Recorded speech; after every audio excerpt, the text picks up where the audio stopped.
Some rockin' intro music right there, man. Hello, my Dottlings. Tonight we are back with Shameless Self Promotion, one of our dear friends who's been here since pretty close to the very beginning. In the beginning. I don't know I was why. created on the 8th day. Right. They made us with the leftovers. Yeah. So we're here with Ace and Knight, who has some pretty big news for us. I understand that you had a launch earlier today. I did. We went earlier today live with Modern Spiritual. This is a very big thing for the for the spiritual community, and for the occult and life coaching community, because in general, it's your online academy. There are classes. There are going to be live classes. There's classes that you can go and take right now that we've put up. Keen and its parent company Ingenio paired up some of the best instructors across the globe and said, so you guys are teaching classes, why don't you teach them online? And we're like, well, there isn't any place that's really easy for us. And they go, oh, okay. 3 months later, so you're teaching classes, and do you know anybody else that teaches classes? Yeah, why don't you put out a survey? Okay. 2 months later, so do y'all want to go and teach worldwide? Nice. Yeah. So, I went into my Hobbit hole, and my project board got filled up with a lot of Post-it notes, the orange ones, and we helped develop and grow a platform where right now there's 20 classes. Within 6 months to a year, there will be at least 100 to 1,000 classes on any metaphysical or life coaching topic. I know that because it seems like there's a pretty short list of highly reputable trainers on there right now. Right. And it'll So I do continue know, to grow. I was thinking about taking that mediumship class. I'm not going to lie, because I see ghosts. I've seen ghosts my whole time, but it's something to be said for learning the proper etiquette. Right. What are you doing here? Why aren't you doing my dishes? Right. If you're going to scream at me, just don't scream at me. Don't but scream at me. That is something I don't think that will ever be a service that I would genuinely provide. Holy cow. Sorry, the cleaning lady was in and put an actual trash bag in my trash can. Uh-huh. Cool. Anyway, so that launched today.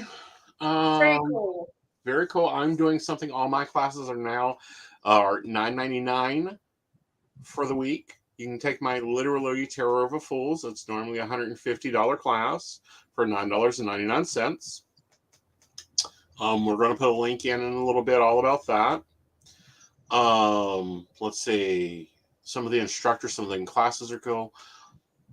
But we also need to point out, I wasn't meant to be here, or I was meant to be here. I don't know.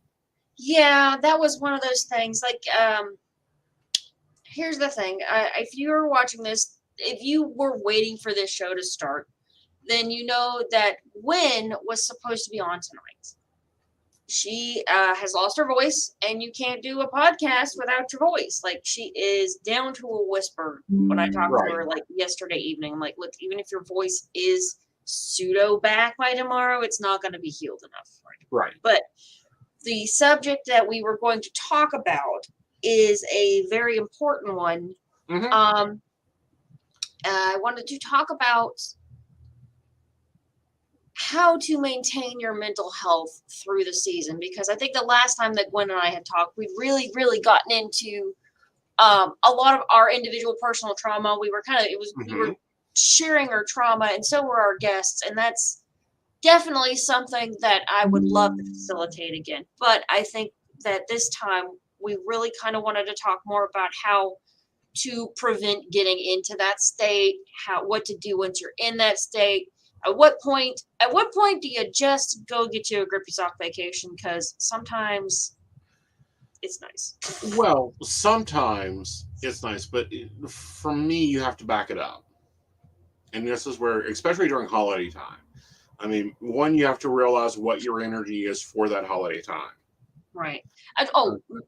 Content warning, we will be talking about, we might get pretty deep. You all know my mental health history. I've not been. We will go deep. We will go into it, and we will talk about some things that you've got to do. First of all, learn your triggers. Yeah. Yes. Well, also, not so much, and it's not just knowing what actively triggers you. Mm-hmm. Sometimes once you know what triggers you, once you know what's setting you off, it doesn't set you off as much. Like you're like, okay, I can cope with this. Right. But the way to figure that out is sometimes how to realize when you are triggered. Right. And then backtrack. And then what backtrack. That set me off. Yeah, because often that trigger isn't what you're mad about. It isn't what sends you through the spiral. It's 5 steps before that. Yeah. I mean, you think about it. How many times? I know that happens a lot. Like, if you're already in a bad mental health place, everything starts piling up. Right. And see, here's the thing with that is if you working on an empathic, psychic, or clairvoyant, or, if you are empathic or anywhere on that spectrum of psychicism, you're going to get things even harder. Because it's not just you, it's the whole world. And this is where, and for me, it's really hard. Okay. During the holiday seasons. Here's why, is I grew up with a huge, from the day before Thanksgiving till Lightning Day, which was January 11th, we were insane. We had holiday parties. We had to do family functions. We had Christmas, 2 to 4 Christmases, church plays, all that stuff. And, it gets to you. So my first tip for this is realize your limits. What are you fearful of? What is your limit? If your limit is, I can do 3 parties, I can do 1 Christmas present opening, I can cook a dinner for 5. That's my minimum. That's my limit. Yeah. There is something to be said for understanding your own personal limits, because those parties can get taxing.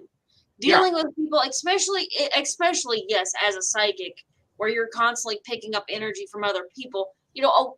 As professionals, that's something that we have developed our own personal ways of handling, because we do, Asen does shotgun tarot.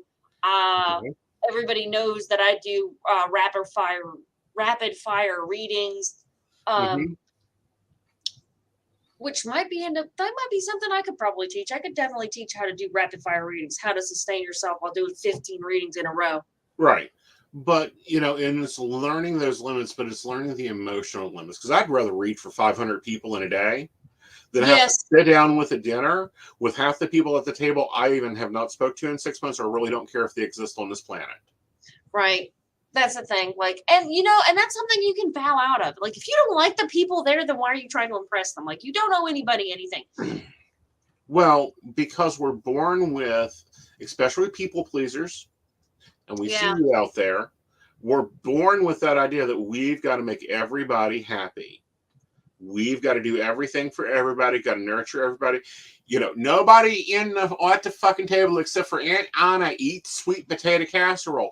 But you've got to make sure sweet potato casserole is on your menu. You know what? And if Aunt Anna was there when things were rough, if Aunt Anna calls you and checks on you when things are low, then Aunt Anna deserves her sweet potato casserole. If Aunt Anna thinks that this whole queer thing is just nonsense and treats you like dog shit, then Aunt Anna doesn't need to come to the table at all. No. So you have to first. It was just a name to just throw out there, honey. Because we all have those family members. We all have those family members, and you get in that people-pleasing mode. I'm sorry, I've cooked dinners for 40 people, and, we had leftovers for fucking month of Thanksgiving, and then we done another whirlwind for Christmas. I stopped doing that because we didn't need that much. Dear God, I couldn't stand that much turkey and ham.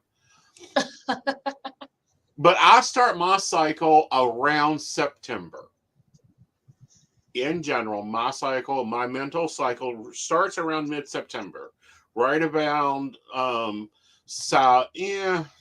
harvest home through about in bulk. I'm a moody bitch. I go through that. I'll start withdrawing.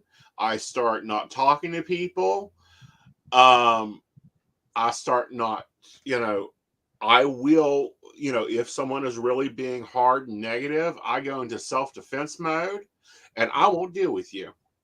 I will see you when groundhogs come up. Yeah, I understand that because I do personally, and it's funny because I generally speaking, sorry, I need to unplug some things. I generally speaking and really enjoy the holidays. Like I'm a pagan, my family knows I'm a pagan. My family, we kind of joke that there were no closets in my house growing up because we were a very open family, and I always felt loved and accepted there. It was the rest of the world that damaged me. But the cold weather can be a hell of a trigger. Just the cold weather makes it hard because I know when the weather turned off, because it went from summer to fall in like a week. Mm-hmm. And that week, it was hard on a lot of people. And then we're going into the season where people are separated from their family. And that's hard because I used to have like grand Christmases, and now my brother's dead, my mother's dead, my father's dead. It's just me and my sister. My sister has kids, and she has, she welcomes me in her house, but that's her family's Christmas. Yeah. And for me, I don't know. For me, Christmas has always been weird. Hello, Michelle. Hello, Michelle. How are you?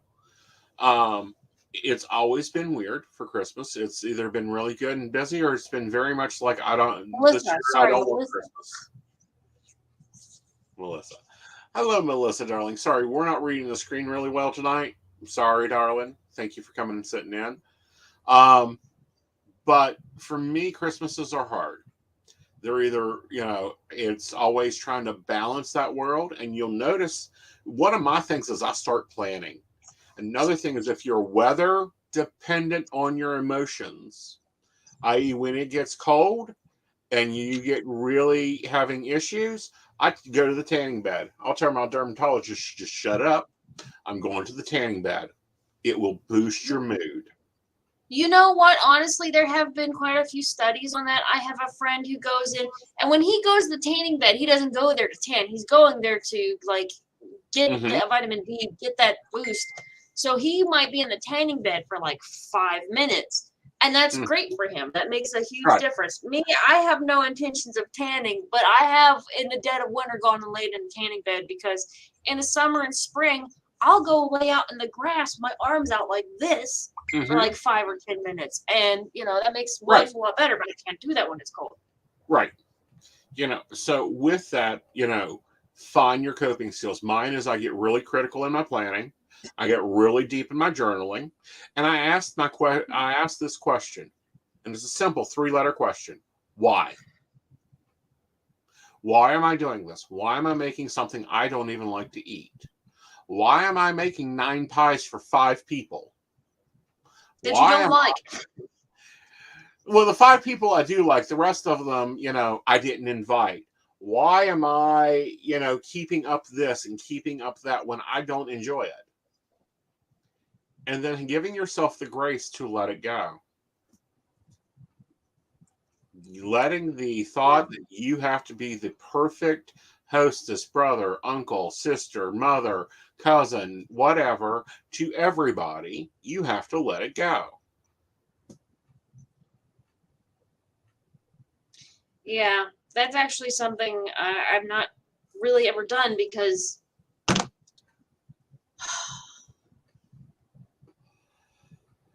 I actually sort of semi-inherited my grandmother's house. That's a long story. It never was put in my name, and my family wouldn't come over because of my marital situation.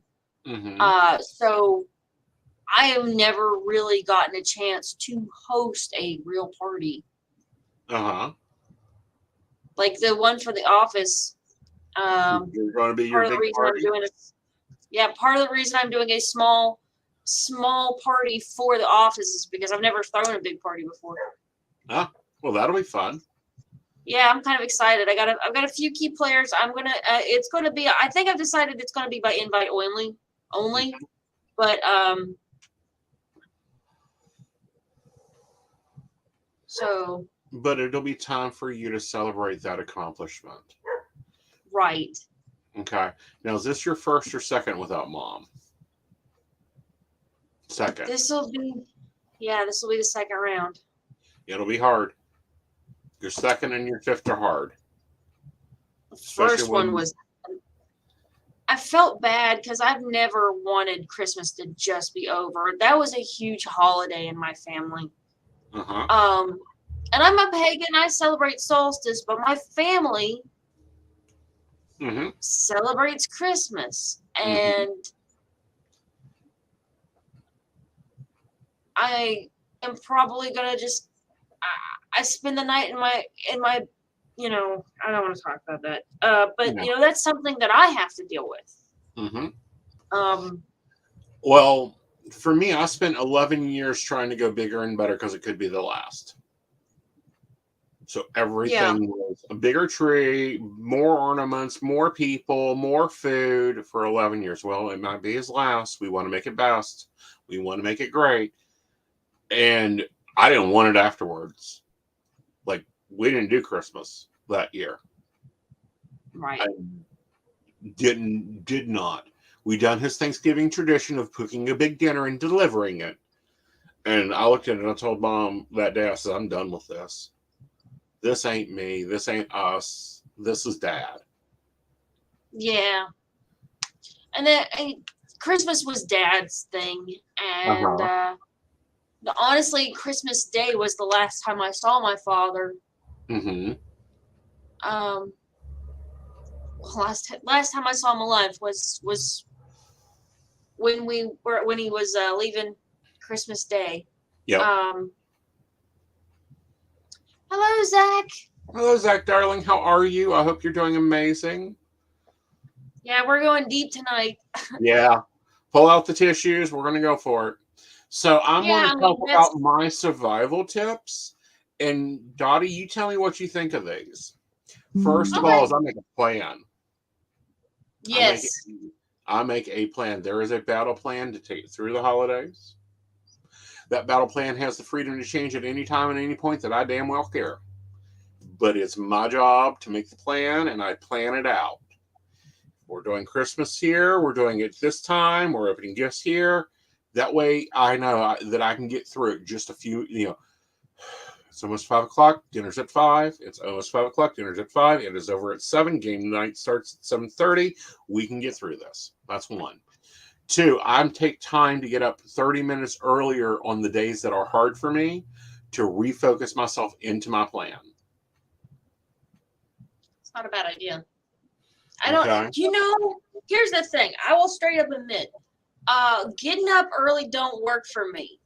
Getting up earlier, I can do it for events sometimes.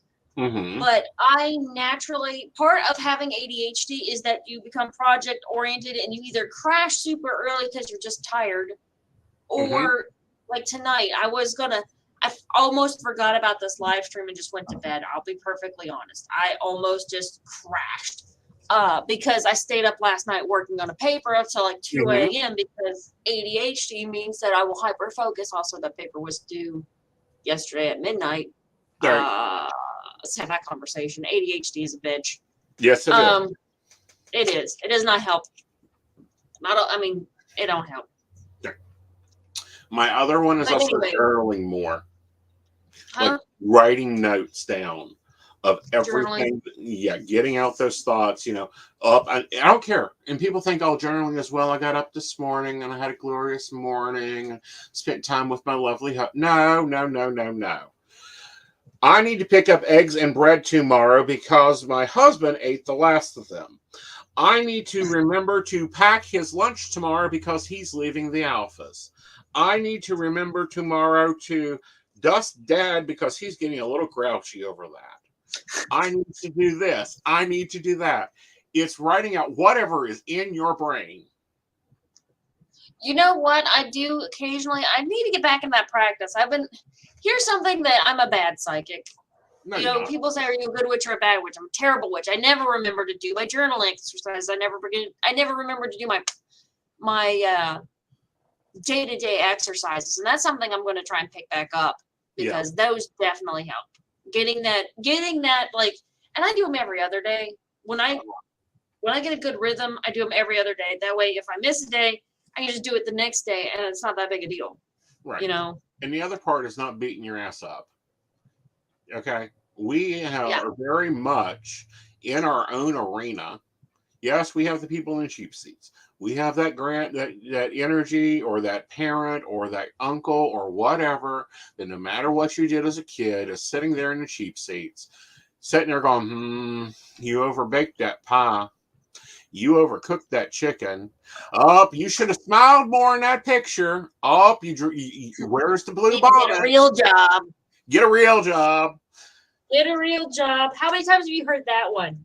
Oh, honey, I love it. Annoys the hell out of me when I have little baby psychics and they're like, well, I had to go get a real job. You know what? Honestly, I'm not gonna lie. That's something I have struggled with in the beginning. Getting paid for my services was also something I had difficulty. I'm like, if I'm going to make a living at this, I have to bring in money because money is how I pay my bills. Mm-hmm. Yeah. Getting into that point or that mindset of seeing that person, it's like I have in the back of my head a person that tells me I'm lazy. Yeah, no matter what you do. No matter what I do. You can be 10 steps ahead. Mine is always there's something that needs to be done. You need to get something done. There's something you should be doing. What are you doing right now? Put down whatever it is you're doing and do the thing you need to be doing all the time. I'm like, the thing I'm supposed to be doing is the thing in my head. Can we just focus on this for 10 minutes, please? Yes. That's another thing. Set timers. If you get absent-minded in your depression, set a fucking timer. I used to have I love, and I've got it unplugged so I can talk about it. I love my Google, and I actually moved to where I use one system and everyone else can use the rest of the systems in the house, but Google's mine. And I have alarms built into my Google. Tell me what I need to remember. Because one of my signs that I'm crashing is I'll lose track of time. Yes. Like it'll be like you think it's been 10 minutes, but it's been a whole hour. Or 3 days. Yeah. Yeah.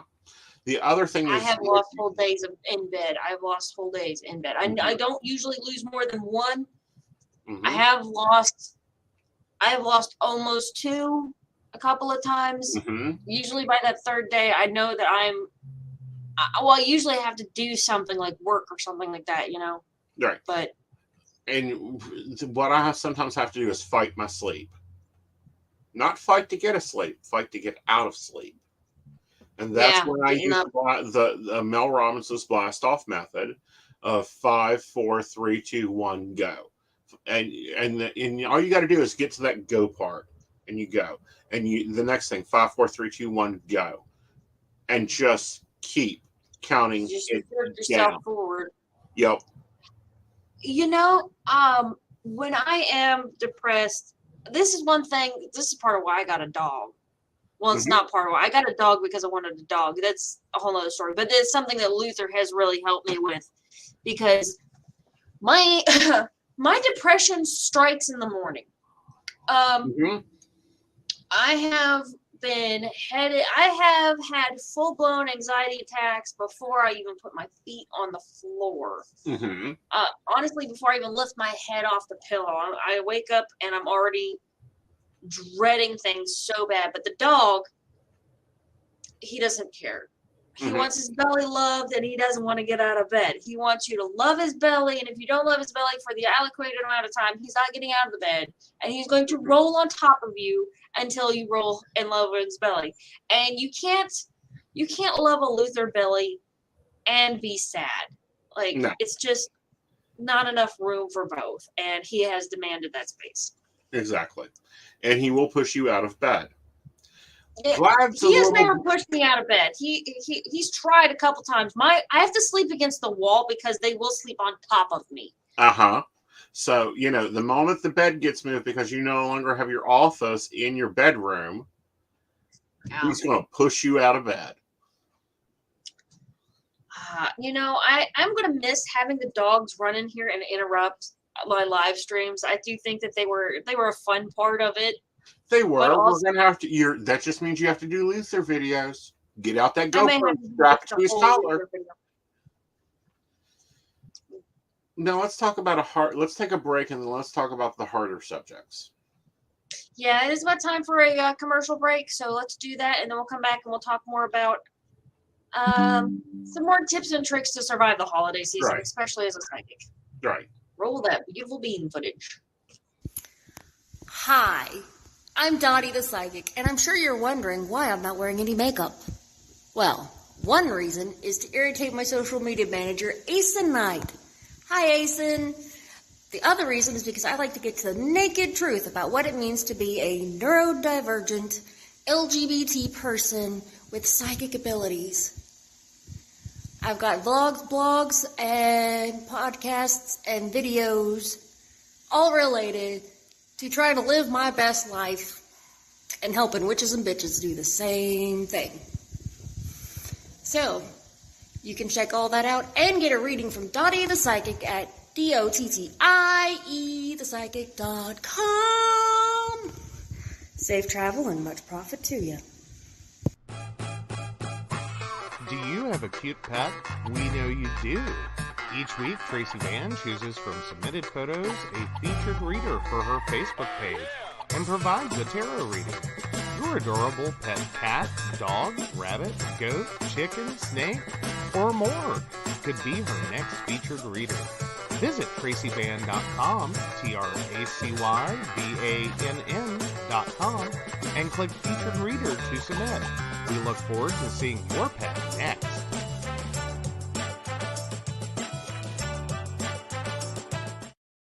Hey everybody, Lady Gwendolyn here, and I am here to tell you how to get in contact with me and a little bit about what I do. I am the High Priestess that works with shadow work to help you grow and heal. And I work with access bars, Reiki, I do power forms. I'm recently getting into crystal healing, sound therapy as well. So you can go to Lady Gwendolyn Healing, that is LadyGwendolynHealing.com. Book your appointment with me. I do in person, I do over the phone, I do over Zoom. We can do that as well. My main goal is to help you grow and heal, because I've been there, I'm still going through it, and I let my strength help guide you. See you soon. Hey everybody, Natalie here from The Pendulum's Path. If you are in need of guidance, direction, spiritual connection, healing, or more, you would come to the right place. I have worked as a psychic and a medium for over 3 years, connecting people from all over the world with their loved ones, giving them insight and guidance into their current situations, their past healings, their blockages, and what they need to know in order for them to have a better future. It would be my absolute honor if you would come to my website at www.thependulumspath.com. Visit my shop. I have a whole bunch of crystals, oils, balms, mystery boxes, and more. And visit my services. I offer 15-minute, 30-minute, and 60-minute sessions. I also have email readings available if you're not comfortable with the one-on-one session with me, or if you just want to try me out. I encourage you to come visit me at the Pendulum's Path, and let's get you back on the right track today. All right. So I think Dottie's going to do some ironing while we start ironing out some issues. Okay, yeah, this is something that I'm gonna. Okay, so y'all don't fully understand this, but like you've seen the big gay parachute in the intro video on my main channel. Yes. I've made quite a few of those outfits. Part of the Yes, reason I that's a good haven't been design making for you. those outfits was because I was stuck in my room and did not have room to make those outfits. Uh-huh. And I have had this idea for this super cool robe for literal months. Uh-huh. Like this is the lining. Right. That's cute. That's very cute. And now it's cold and I have space to make it. So I'm like, I just have one request. Is that cotton fabric? this is flannel, or I think it's polyester flannel. I don't know if it's exactly flannel. I think this is the big black piece right here. Uh-huh. Is cotton because it is wrinkly. So Well, I I'll got the put iron. in reserve for quilter scraps. I think I've got about 10 yards, so I may actually make like just a. Let's see. I'm just gonna stand. I'm gonna stand here. Set this up so I can stand over here. Yeah. I have enough of this. I'm thinking about making myself some actual ritual robes. Nice. Since I am apparently making a breaking into the clergy field. Well, you are, and you have to be clergy to be a psychic in West Virginia. Hello, Natalie, honey. How are you? Nice to see you. We are about ready to talk about your specialty. Anyhow, you arrived right on psychic time. So, I think the hardest thing for people during the holidays is they miss someone that isn't on the physical realm, or they miss a lot of them. Me and Dahlia were talking about, we don't have the big families anymore. There ain't 70 people anymore. So here's my back at it. Because I talked to Dad as if he's still here. You can ask Joe. He's in the audience tonight, being the lovely, proud, supporting husband. I talked to him like he's still here because he's damn near still. You want to know how I know he's still here? My fucking lighters still go missing. My keys go missing. Especially if I want to leave My the dad house shows after up midnight. in my dreams. Forget it. They're gone. Yeah. My mom and dad still show up in my dreams. They'll just show up like, hey, I'm like, yeah, it's kind of like, oh, that's nice of you to come by. Yes, it's Christmas. They never miss a holiday. They will be there. They can hear you. You can sit there and write letters to them. Or you can sit there and just have a conversation with a cup of coffee and go, you know what? I'm really missing you this morning. And that's okay. My family has a long tradition, and it's funny because, like, I don't think we really think about it as a tradition, but it is. Mm-hmm. We talk about our dead. Yeah. We keep them alive in our memories by telling stories about them. The good, the bad, the ugly. We talk about it all. It's all funny now. Mm-hmm. The Irish have a saying, if you want people to talk shit about you, get married. If you want people to talk well about you, die. Oh, please, I don't talk well about him dead. Let me tell you the stunt he done. I'm about 19 years old, and I get a phone call from Dad. I found a car I want. Okay. When do you want me to take you over to pick it up? Well, you can come over and ride with me. I'm driving it home. Okay. So we get in the car. I have not, he had the keys, he had the tags ready for me to drive the car. I didn't pay attention, didn't question it.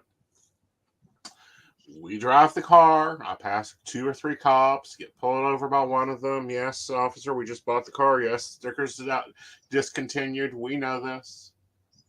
We drive the car home. He says, I've got to take it you got to drive it to the garage tomorrow. Because Dad at this time wasn't driving anymore, but he wanted to own a car. Fine. That car didn't have one tire that was the same size on it. Oh my God. Okay. That car didn't have a title. And come to find out, it came out of Arizona and was stolen, and Dad paid $50 for it and didn't find it to be a problem. He got me in so much trouble. That's hilarious, though. That is funny. Another stunt, and this is one me and you have in common. So my mother had a station wagon because he and her done flea markets. He stocked one. We were going to Penn Springs. You know where it is, Dottie. He stacked that damn station wagon 3 layers high, tied it to the roof, and Mom was late leaving that morning, and it was foggy. And he looked at her and said, "I don't care. Get there. We have to be set up by 5. If you get a speeding ticket, I'll pay for it." As soon as he said the word pay for it, she got pulled over. Needless to say, we didn't go sell anything that day. Nice. That's funny. That is funny. So what's My dad used to sell he sold swords and knives out of the back of his van, and we did that all over the East Coast, but we did it. He was a history buff. Mm-hmm. So it wasn't like we went to flea markets. We were selling at like Ren fairs and SCA events and anything that he got to put on his fancy clothes for, because he loved to dress up. Mm-hmm. Like, you know, he loved to put on his nice clothes. He loved to put on, we call it garb, but historical costuming. It's not like full on super historical, but yeah. Right. So what was the weirdest event situation he ever got you into?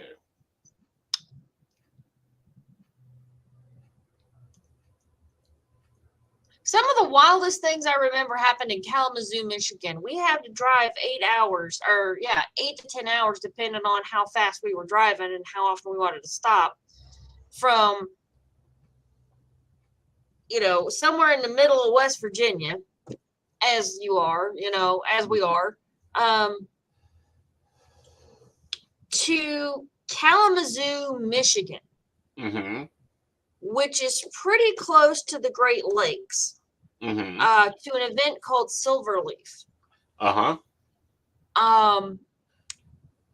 we would set up there throughout the weekend, and he would leave his tent up because it was a 3-weekend event. It did 3 weekends in a row.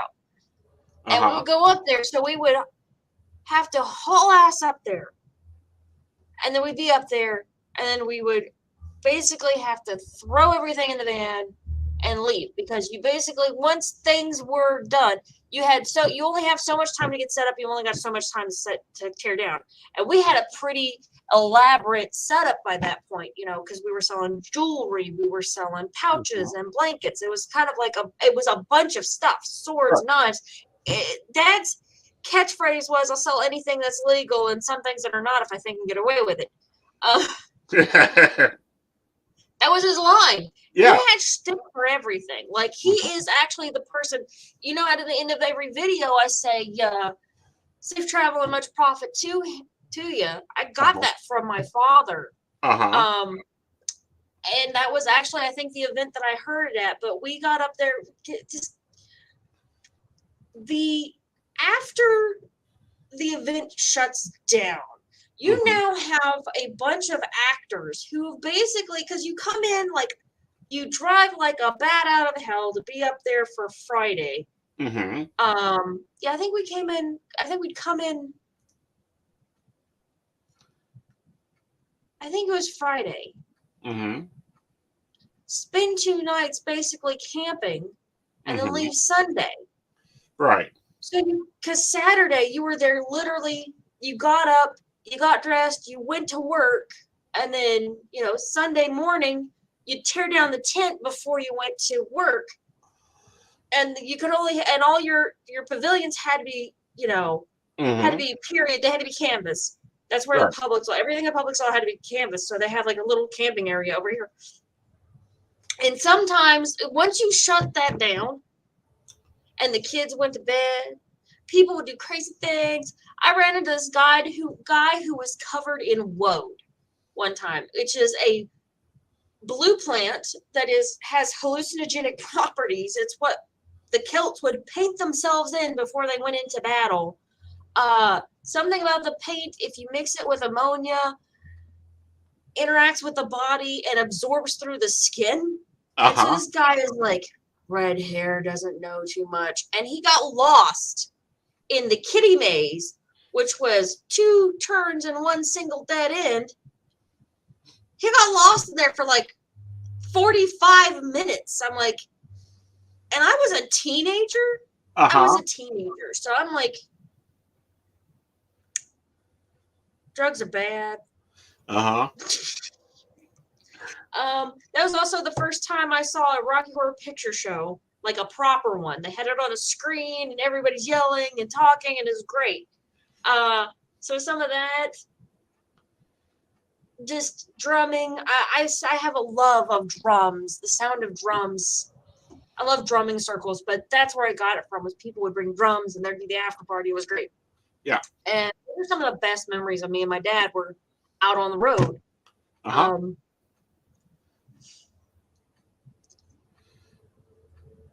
That's so, the fun part. Yeah. Thankfully I still have Mama Night around. What's your funnest, most weirdest moment with your mother? Getting lost in the rainbow forest. I get my directional sense from my mother. And here's the thing. It's not so much that Mom didn't know where she was going. It's that we had this brand new GPS that my aunt and uncle had given me. It was a TomTom that my aunt and uncle had given to me, because I am legendary when it comes to getting lost. I have literally ended up in a town that I can't find on a map twice by mistake. I know how to get out of it once I'm there. I can't find it. When do you get back? I can get back on the road once I know where. I honestly, it's Chesapeake, West Virginia. How do you get lost in Chesapeake, West Virginia? That's a one-road town. I don't know how to get into Chesapeake, West Virginia. I just know how to get out of Chesapeake, West Virginia, okay? ADHD's a bitch, okay? That's all there is to it. I don't know how I got into Chesapeake, West Virginia. I wasn't going to Chesapeake, West Virginia. I just know how to get out of Chesapeake, West Virginia, because I've had to do it twice. So they got me a TomTom, which was like the early days of GPS. And so one of Mom's best friends was sick, and she was actually getting ready to pass away. And so we decided to go to Virginia, where Mom and Dad had lived when I was like a baby. We had left that area. I think I was 6 years old when we moved from Virginia to West Virginia, because that's where my dad grew up. He's from Jackson County. Mom's mom and dad moved to Jackson County when she was in high school, when her dad left the Army, because he was like a World War II vet. And he finally settled down in West Virginia. So we were driving down to Virginia Beach eventually, but we were going to stop and hang out with our friend, and we had to go. So we were going to try and take this one little road, and somehow we're following TomTom. TomTom did not know where we were going. TomTom had no idea. We ended up on this gravel road with a tree laying down on it. And this old man is coming out, and he's clearing the tree. He says, "What are you guys doing here?" He's like, "We're trying to find our way back to wherever." He's like, "You're going to go this way, and you're going to turn right." We get to that turn, and TomTom's trying to tell us to go left. I'm like, let's not listen to the TomTom. Let's listen to the guy who actually knows where the hell he is. Because that thing took us in an hour and a half loop through the rainbow forest. Now, I don't know where the rainbow forest is, but that's where we were. Okay, so there is Chesapeake, West Virginia. It's a real place. It's a real place. It's literally in between Bell and everything else. The Rainbow Forest.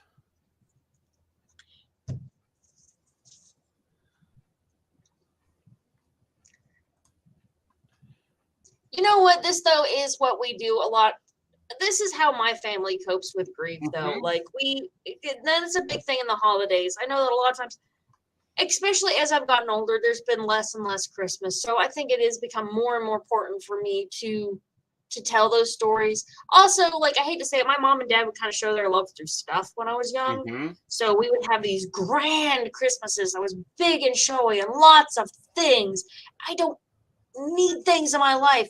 My sister's kids, she doesn't want to teach them that that's what Christmas is about. So there's a lot of stress with the changing Christmas. So learning to appreciate Mm-hmm. and kind of building a new tradition. It only takes 3 years for something to become a tradition. Yep. The first year you do it, it's like, oh, that's pretty fun. The second time you do it, okay, yeah, we did that last year. It was pretty cool. The third year, it's a tradition. Yep. Because, every family's got a wild set of traditions. Well, no, but those need edited. Those so need to be edited by the generations. They do. They have to be changed up. And, like, there's a few that are going to ring through. Fudge. My family has a family Christmas story that we tell. And my sister's going to tell it to her kids. And hopefully her kids tell it to their kids. Because that's come down the line to us. But as as your situation changed, like, you think about it. A lot of the family traditions we had started with my grandparents, who were adults in the 50s. They didn't have as much stuff. Right. And then, we've gotten to a point where, the generation of instant gratification where you can buy everything. And mom would work too much. Mom worked too much when we were kids to support us. Right. And I love her for that. But I think she felt guilty about that, and she would overcompensate with stuff, which is not a tradition to continue. No, that is something that has to be edited. And understanding that each year, you don't have to maintain toxic traditions. Right. You can start new healthy traditions. Right. And let's talk about gifts for a moment, because I heard this the other day and I really like it. And I think I'm going to do it for everybody that, because I limit my gift buying, but for the ones, something to read, something to wear, something you want, and something to enjoy. I'm trying to buy experiences this year. That's nice. I like that one. I need to actually sit down and plan out what I'm going to do for Christmas gifts, because it's the 14th of November and I'm a bit panicky. Christmas is going to be thin. I'm probably not going to buy for people that I usually do. Right. Because there's a lot of people that I buy for because I really appreciate them, but they don't do the Christmas thing. They don't understand why I'm buying presents for an adult, so they don't buy me stuff. Right. Which I get, but also like, all the naughty sea shanties, like that would be a great gift if you got like a thumb drive of all the naughty sea shanties that doesn't junk up your house. Right. It's something the person would find interesting. I've reached the point in my life that I would not mind giving somebody a gift card. It used to be that was a cardinal sin. Like, you wanted to get something that really meant something to that person. Like, what would really mean something to that person is probably a gift card of my time. Here are 6 hours where I will either clean, babysit, or, within limits, do what you ask me to. Right.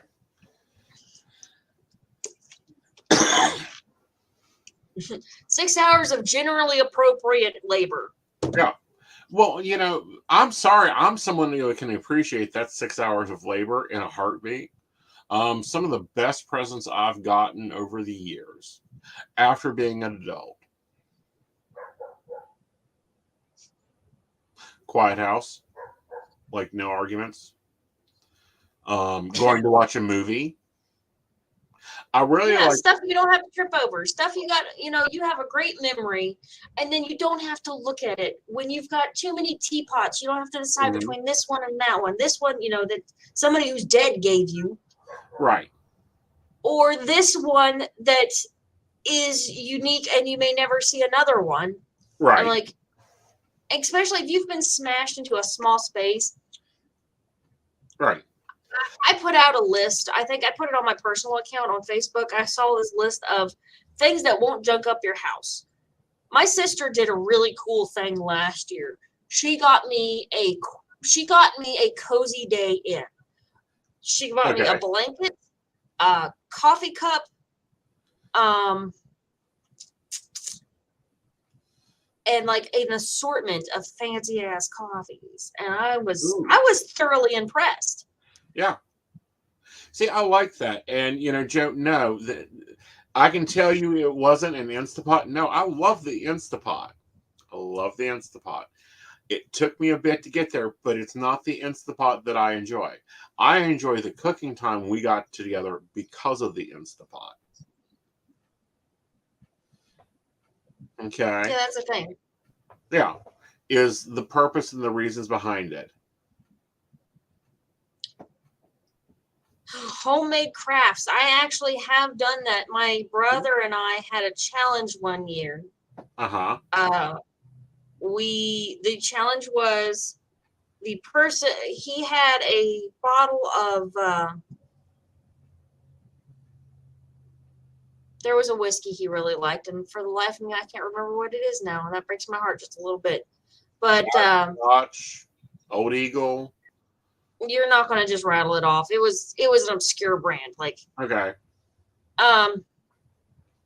I don't want to be here long. I may not recognize it even if you said it, but anyway, so he had this bottle of whiskey. He loved this whiskey. He's like, okay, well, the loser will buy the winner a bottle of this whiskey.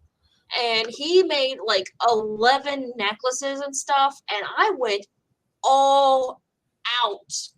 Like, I painted a set of nesting dolls for my mother. I think I made a shawl for my sister. I made a shawl for my aunt. I made this really cool ornament for my uncle. I crocheted a squid for my nephew, because this was not my nephew, my cousin, because he was still very young, and the nephews weren't alive. They weren't around yet. Mm-hmm. I made my brother a pop top cow. Like, when you see the knights and they've got that chainmail hood? Uh-huh. I did that in pop top so it lays like scales. Cool. That was pretty cool. Yeah. Now, one tradition that I picked up and I really like, and if we ever do another Christmas party, I'm doing this. It's called the White Elephant. Here's the rules. My sister has one of those. Like, everybody brings a gift, and you kind of she kind of warped the rules a little bit, but okay. Well, the rules of mine is you can't buy the item. It has to be a decluttering item, and you can steal it all that once.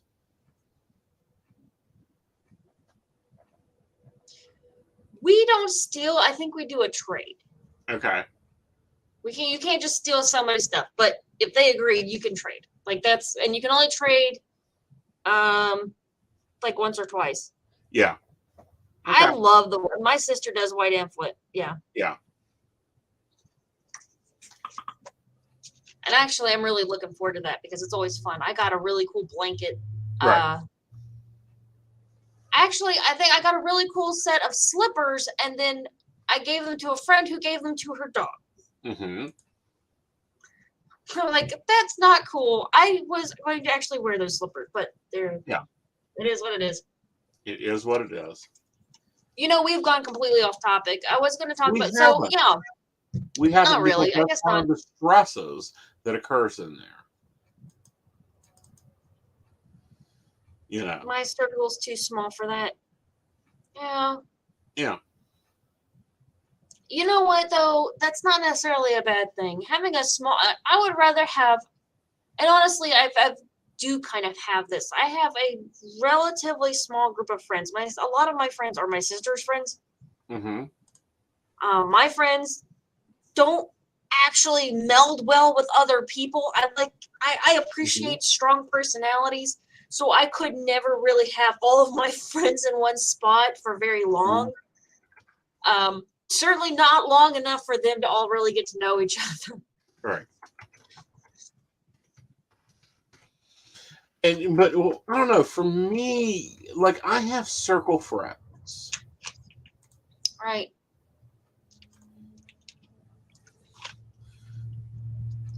You As know, long as you're happy. like I have my like I have my psychic friends, I have my bear friends, I have my leather friends. They would not mesh well together, but I fit in all the butterfly circles. You know, that's the truth. Like if I've got friends that are, and there's a lot of patch over between the LGBT Yeah. and the pagan community, especially in this area. Right. And so that's not such a big deal, but like a lot of my friends, like they're polyamorous or they are in the BDSM. Like mom and dad were proud members of the BDSM community. Some of the finest people I've ever known. I had this one friend. Her name was Julie Dozer. She was the Dommy mommy, quintessential Dommy mommy. Right. Have you eaten? We're going to eat lasagna and then I'm going to beat the hell out of you. I'm like, she literally had people come and pay her to do her dishes. Right. I'm like, where do I sign up? I can get behind that. Like, do we have our customer list? Like, oh no, she got hacked like back in the day. It was a whole Facebook thing. Her thing got hacked. And when she got hacked, she lost all of her customers because they were all, a lot of them were very, very, some of them were in high-end jobs. They had a lot to risk. So when she got hacked, right, they had to turn off their accounts and everything. It was a pretty big deal. She got really it was bad.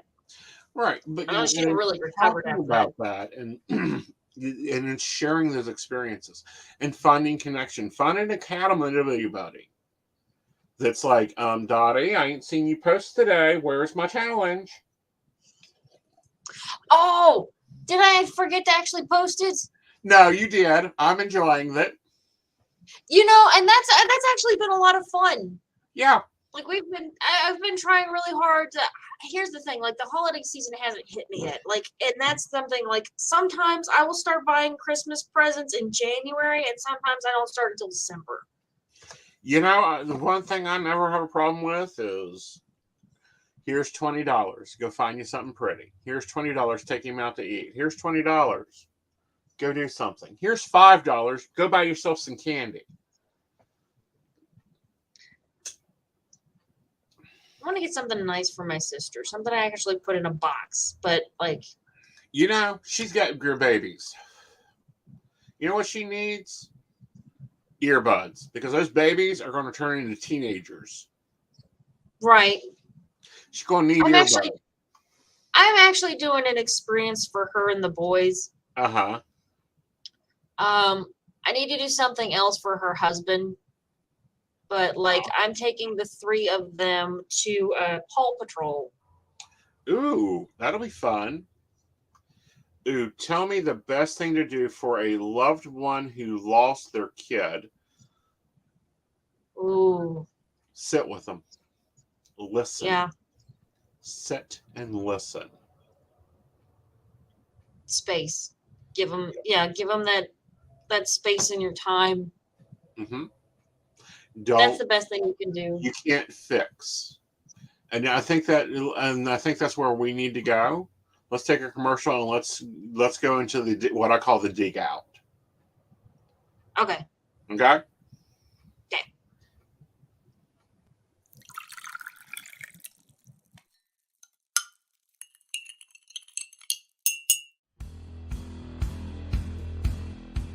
Welcome back, Goblins! My name is Jason, and I am the host of the Esoteric Book Club, a podcast that examines titles on the magical, paranormal, the mysterious, and the strange. I release 2 episodes a month in which I review books on esoteric topics, recap news of the weird, and conduct interviews with authors, practitioners, and experiencers. The Esoteric Book Club can be found on every major podcast service or can be streamed directly from esotericbookclub.org.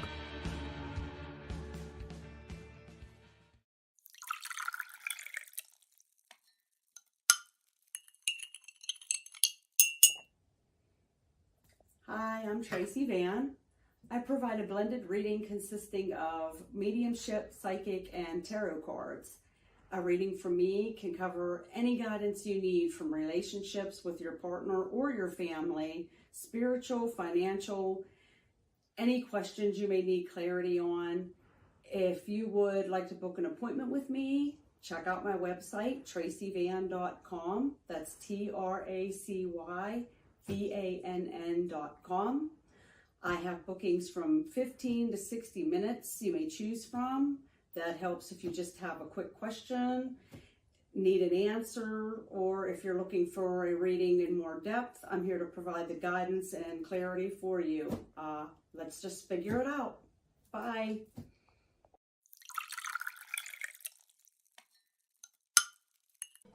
Hi, Techie Joe here. I work with Ace and Knight, some of the best psychics in West Virginia, to create amazing live streams and podcasts for the Psychic Coffee Shop Network. Together, we brew up great content discussing news, events, hot topics, and more, all from a psychic perspective. On the Psychic Coffee Shop, we interview amazing authors in the metaphysical realm. Coffee and Tea combines ACEN with Tracy, Dottie, Natalie, or Lady Gwendolyn for the good and the bad of being a psychic. Shameless Self-Promotion with Dottie the Psychic talks to leading and emerging YouTubers and business owners in our community. Mountain Bears brings you the latest in LGBT news and politics. The Psychic That Plans answers the question of, well, how a psychic plans. Plus, we're live on air. We take your comments and your questions, including psychic advice questions. Check out our amazing programming, book an appointment with top psychics, and find out all the wonderful things we have to offer at PCSBnetwork.com today.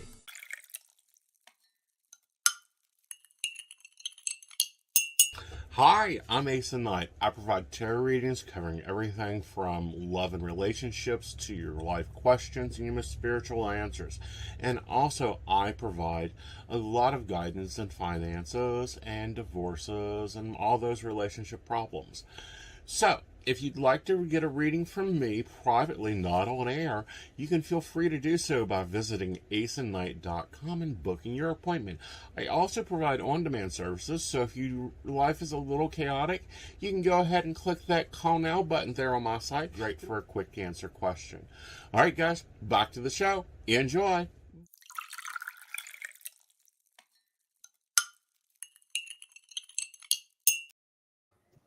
All right, welcome back. You know, we've been talking about holiday things, and I think I need to actually bring. My sister gave me a holly gnome last Christmas because, like, we're not even going to have a tree up, and she couldn't stand that idea. So she went out and she got me. She bought from Walmart. She had them delivered at the house a light up Christmas tree gnome, and I think I'm gonna bring it to the office.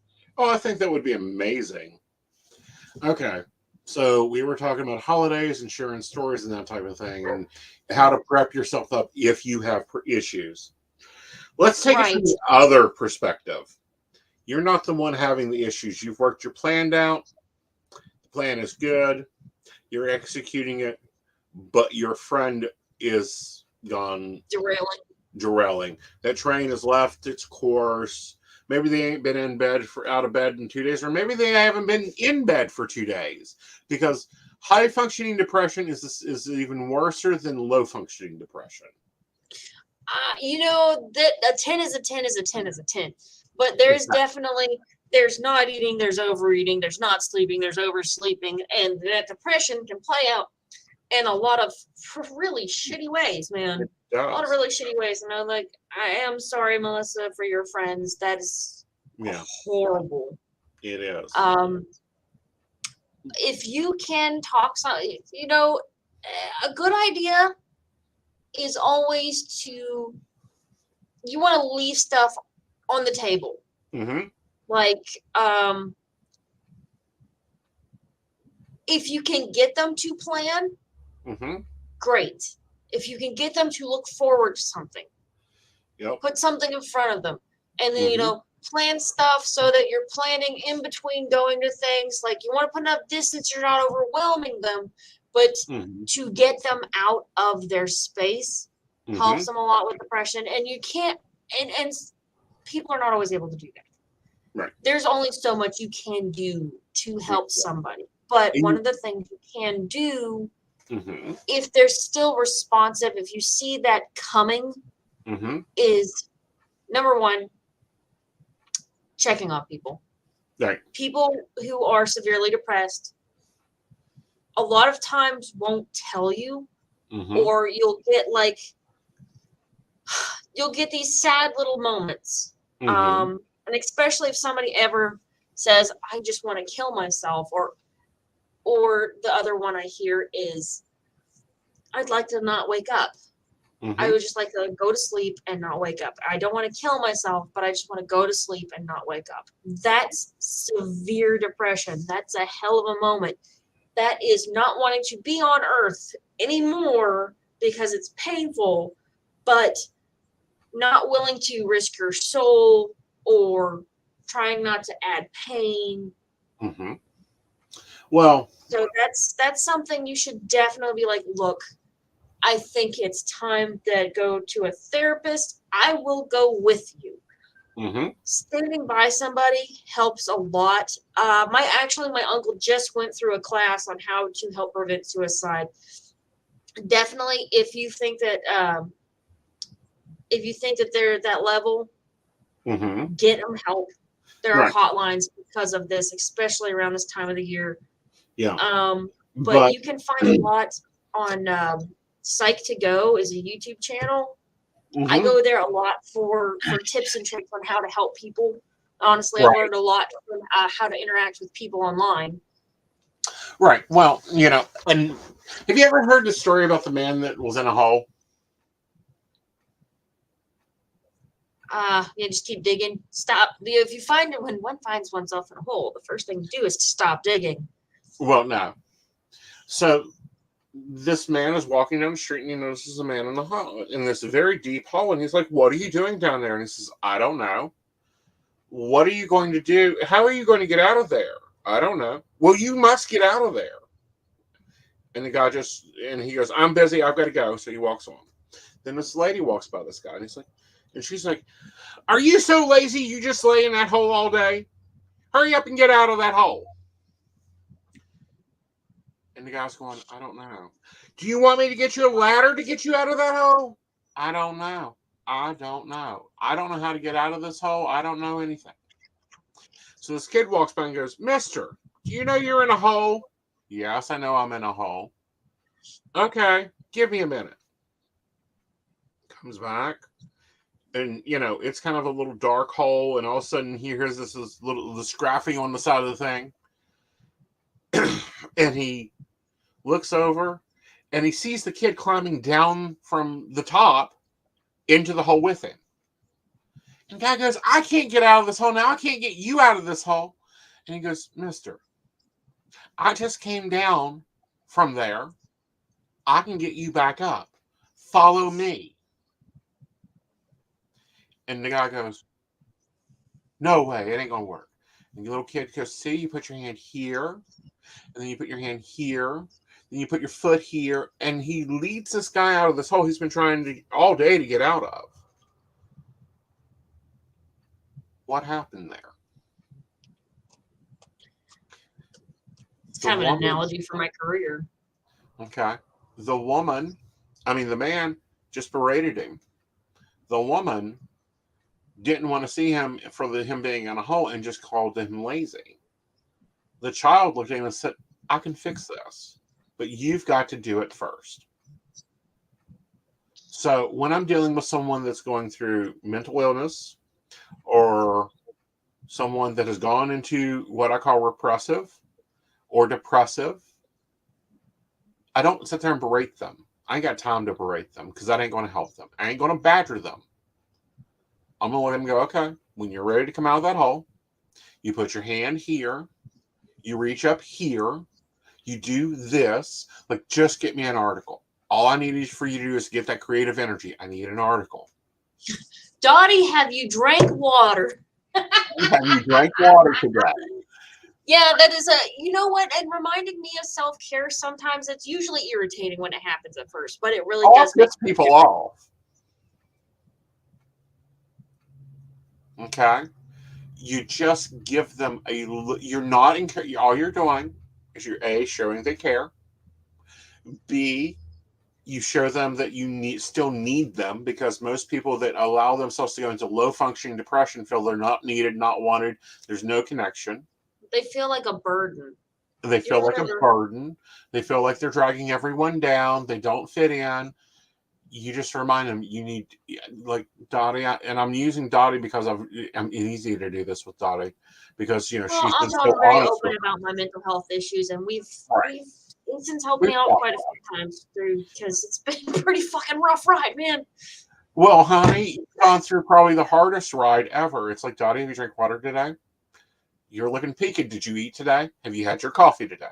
I need I an did start article taking from iron. you. I have started taking my iron. Good. No one is a burden. The only people that are burdens are people that do burden themselves with negative emotions of guilt, negative emotions of sorrow, negative emotions of not seeing what's really there. Okay? What I mean by that is, no, you're not a burden on this planet. Don't care. Can't move, can't talk. You're still on this planet because you have a mission. Whatever that mission is, you can figure it out. This is something, I know it's an internal mechanism that I try to do when I'm depressed, because this is how I have learned to not go as far as I have gone before. Mm-hmm. So this is very much from the inside looking out. Mm-hmm. But also from the outside looking in, because this has caused me to reach out to people. I'm like, okay, I love the mental health buddy system. I always want to promote that because it has saved my life. Mm-hmm. Isolation is you need a break from people. Mm-hmm. And my uncle put it pretty well. Like, when I'm tired, sometimes I just give myself a day to nap. If I'm still tired the next day, then I start to think about what I need to do to prevent a depressive episode. Depressive episodes, they sneak up on you. You can feel that downturn. Mm-hmm. If when you start to feel that, you start talking to your friends, because especially if it's a weather related thing or if it's something in your group, a lot of times you're not the only one feeling that. Right.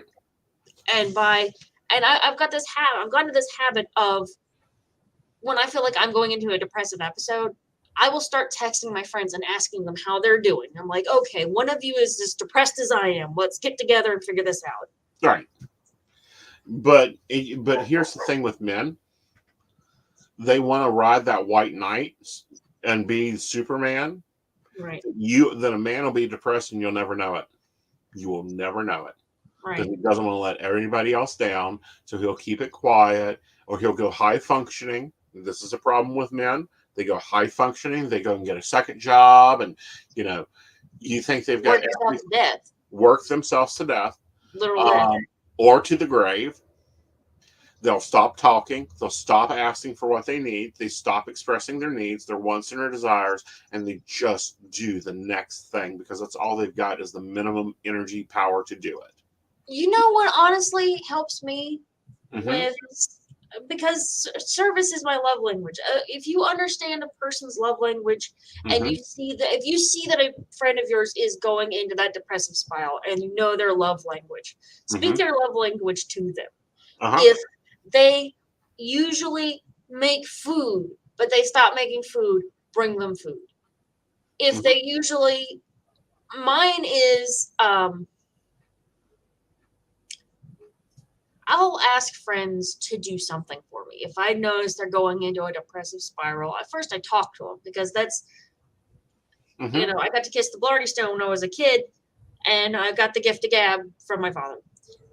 So I talk to them, and open it up and let them, and because there's going to come a point where they're like, I don't want to put this on you. And that's when you tell them what an honor it is to be somebody they feel safe enough to talk with. Right. And probably the most important thing is to hold space. And whether that space is to sit and listen to them, or to try to keep up with them, or to go, we haven't gone for a walk in a while. Why don't we go for a walk? and don't talk. Listen. Most of the times they're not looking for a solution, and that is hard for a lot of people to get, is they're not looking to fix the problem. They're looking to be heard. Right. That's true. I want to take a minute and read some of these comments because I do think we're hitting some strong things here. We and are. Melissa, I We're want to hitting thank some you for gold. sharing your story with us. And sometimes Yeah. the kid can't sit in the home. No. That's the part of the moral of the story, is that the guy wanted out of the hole. Right. The kid showed him how to get out of the hole, but the kid could not make him get out of that hole.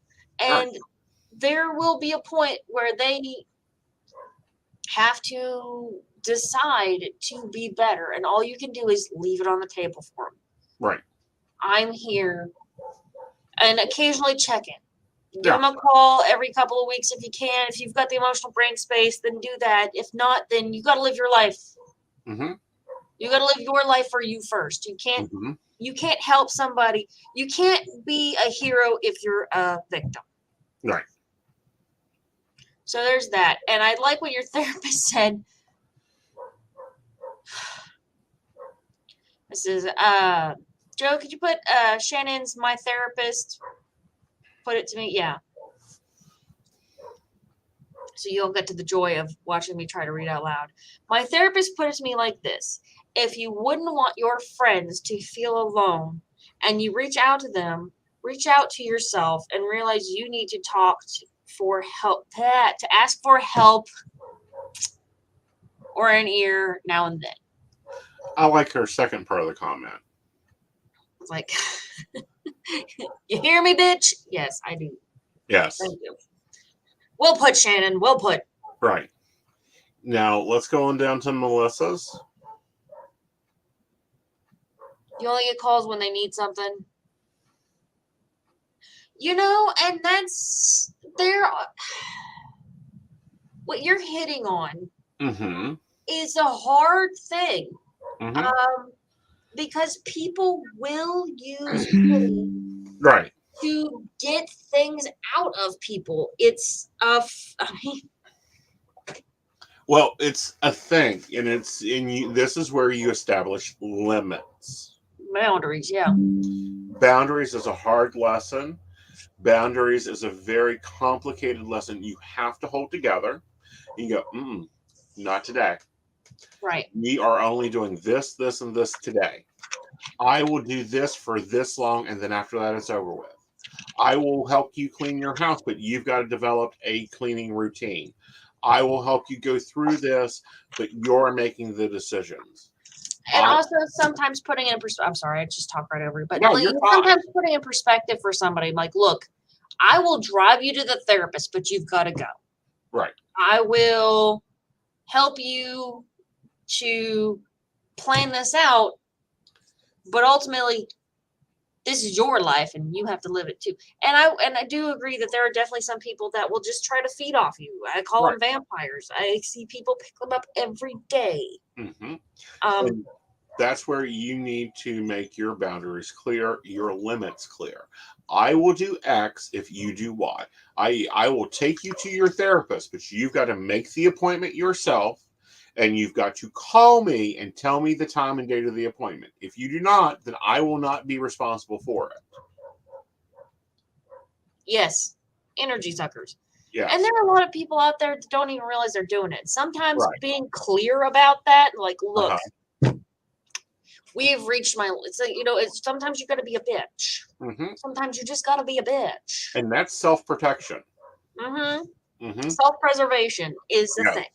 And honestly, it may be that it may be that your energy levels, especially if you're going through an ascension process, like with Western occultism, you're literally raising your energetic vibes. You are taking control of your own personal destiny. And with that, you lose people.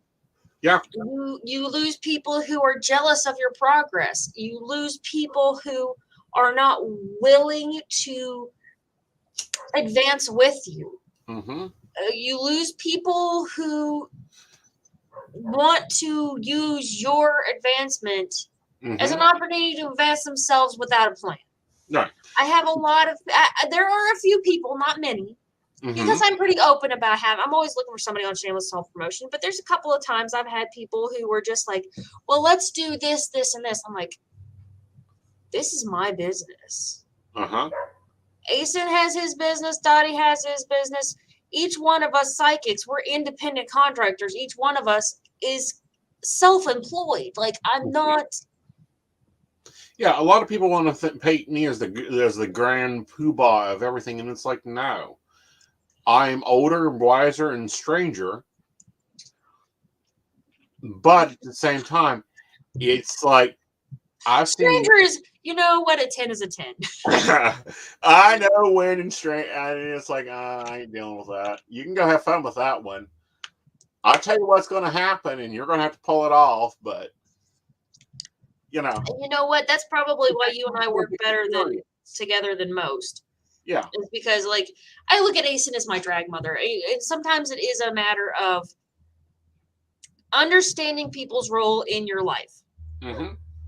There has to be a mutual give and take. Yes. So Asen knows that he can call on me for a whole host of things. Yeah. I have called Asen, and you know, I have relied on Asen and Joe when I was in a depressive episode, especially the one that happened right after my mother died, because that wasn't a hit at all. Right. I mean, my mother and I were very close, and so when she died, I crashed for months. I was unable to work. I was able to maintain the hotline, but I was able to call on Joe and Asen. And in turn, Joe and Asen know that they can call on me. Right. And we do. And it's an equal exchange. But Dottie, I love you, darling.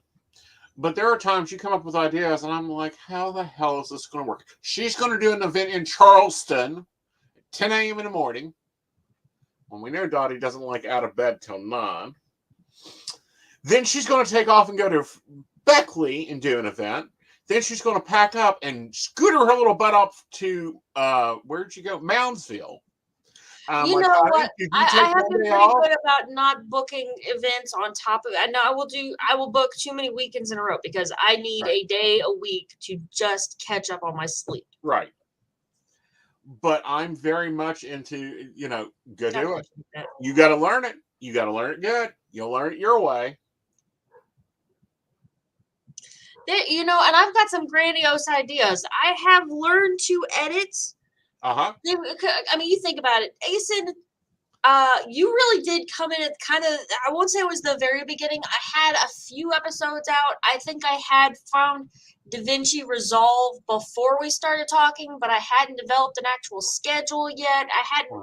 I hadn't decided to go fully pro because that was 2020 that I went from like doing this YouTube thing when I wanted to for the few people who were willing to listen to like, I want to make money and make this my livelihood because apparently, I'm burnt out on everything else. Like, apparently this is my destiny because I am uniquely qualified. Yeah. Now, this is why Dottie calls me the drag mama right here. My husband got to experience this. Oh, says the man who booked 4 events in 2 states in 2 days, back and forth. And it's like, and I spent 3 days in bed afterwards, and I haven't heard the last of it. That's one thing I know that's across my limit. I got 1 event in me in a day. Whenever that event is done, I'm going home. I may go and hang out with family if I feel well or something like that, but 9 times out of 10, I'm going to go home. Yeah. Exactly. But, that's my role in Dottie's life is I will look at her and go, you can do that. I don't think that's the best method. This is how I would do it. But if Dottie decides to go do an event at a brothel, that would be cool. I would totally do that. I know. I kind of want to go back to the bar. I've really been thinking about hitting up a couple of bars like locally to get my name out, Yeah. But, I will look at her and go, I wouldn't go do that. Okay, you're going to go do that? That's fine. At least wear leather. But, at the end of the day, Dottie is responsible for Dottie. Asen is responsible for Asen. And I'll be honest, there's a lot of shit that Asen supposedly does, and he ain't got time to do.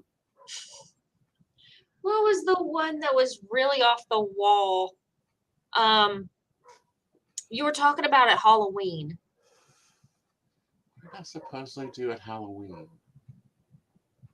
I think it was the inspiration for the devil costume. The Oh, I'm Voldemort. supposedly the devil of West Virginia. Like, I practice all dark magic. I'm all evil and, controlling all these psychics in the area. Please. One, I can't control cats, and most of my psychics, I call them the cats for a reason. I'm a dog. I'm a good old fashioned bitch. Exactly. Two, the person that said some of the stuff that got back to me, because it will get back to me, is more jealous over the people I work with than me.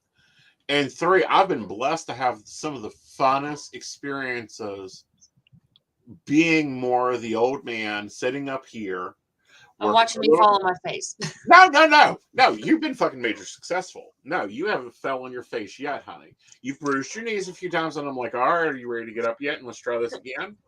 Dotties wobble, but they don't fall down. Nope. None of my psychics are failures. None of my psychics do anything they don't want to do. Sorry, they don't want to come and work for you and make $2 or 15 cents a minute when they can be making $2 or $30. Sorry, I won't look at you and go, okay, here's everything for free. And by the way, I'm also going to turn over my whole client book to you. Wow. Just for you to enjoy. And let you get through your scammy shit. We don't play those games. I want to know who this is now, but not on air. Well, I don't release who it is on air. Right. Although I have literally had people tell me that they would not associate with me because I associate with Asen. Yeah. Like in real life. And I'm like, and what's their problem this week? I'm like, well, he's really helped me out here, so I'm gonna. Well, not only that, but I keep up, and I get mad at people when they go, oh, Asen's so nice, Asen's so sweet. No, I'm a royal fucking bitch. Get me into a corporate business situation, and I will make your life hell until you give me what I want. But most of the time, I'm fighting for the good of not only me, but everyone else involved with it. Right. I understand. Here's the thing. Like, it is a finicky business. It's a finicky business. I understand. Like, I have friends who don't want to be in West Virginia psychics because they don't want to be associated with other psychics directly. Right. But they still work with me. Right. And you are living, you are eating off of your reputation. Yeah. Yeah. And, that's great. They don't want to be in West Virginia Psychics. They don't want to be part of the American Association, the West Virginia Association of Tarot. I try to be nice to everybody. I'm sorry. I hate to admit it that I find gossip entertaining, and that's fine, honey. That's that you developed a fucking show called Coffee and Tea over that. Yeah, we just did that. I think we just did that, didn't we? Yeah, we went right into our coffee and tea bit. But here's the thing: I'm not nice to everybody. I have a limited amount of energy. It's like my cell phone. It has a battery power of 100. And that battery power, 85% of it has to go for what I'm doing. The other 20% gets allotted to everybody else that wants it. That wants to also allot 80% of their battery to what they're doing. Right. I work with professionals. I work with the best professionals in this state. And believe me, I know most of them. I don't deal with scammers, bullshitters, or assholes. No. I'll fight the death over Dottie or Lady Gwen or Natalie McVicker. She's an awesome fucking medium. I can't wait till she takes off even more. Or Tracy or Bear or Melissa. You'll see me go down and tear you down shreds. I'll read you backwards and forwards over them. Why? Because these people stick their ass up, look at me and go, okay, so where are we going next? I was like, oh, I don't know. There's this site over here that's paying $13.50 an hour, or you can go over here and we'll make about $120, or we'll figure this out and pull this, pull that. But that's the way I rise my business. I deal with professionals that I can look at and go, Dottie, What are you doing coming out looking like a vagabond? This is an SCA event. You need to look like the queen you are. Go put your crown back on and come back out here. I'll just wait till I shave my head. Please. That way we can get the wigs on there better. I need to get me a cheap wig that is like a day wear wig. Uh-huh. Like a simple day wear wig. Not that I would actually probably wear it, but it would, like, I have a friend I keep telling, like, I'm going to shave my head. I've always wanted to shave my head. It'll grow back. And she's like, please get a regular looking wig first. I'm like, why? Okay, that's fine. When's the next time you're in Parkersburg? I don't know. Well, the next time you're in Parkersburg, go over to the mall. There's a wig shop there that has beautiful wigs at a cheap price. Get it, take it down to, I believe it's Eclipse in Charleston, and have it styled and tell him to coat it in lacquer, and then you can shave your head. I'm going to shave my head anyway. You know I am. I know that, but it is fucking winter, Dottie, and I don't want you getting pneumonia. Fair enough.